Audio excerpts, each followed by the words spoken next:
C'est une statistique qui parle d'elle-même. Depuis le début de l'année, 15 des 36 personnes tuées dans un accident de la circulation en Maine-et-Loire étaient des utilisateurs de deux roues. Pour tenter de faire baisser ce chiffre dramatique, la police et la gendarmerie multiplient les opérations de contrôle.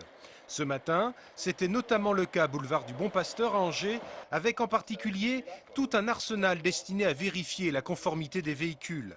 Entre les plaques d'immatriculation non conformes, les pots d'échappement trop bruyants ou les compteurs de vitesse inadaptés, les infractions sont courantes et il n'est pas toujours évident de déterminer la provenance exacte de ces éléments qui sont bien souvent à l'origine d'une ou plusieurs contraventions.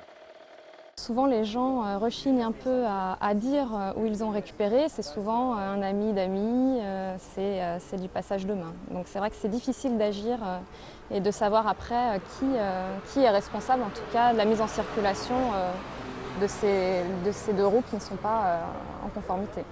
Dans quelques jours débutera la semaine de la sécurité routière.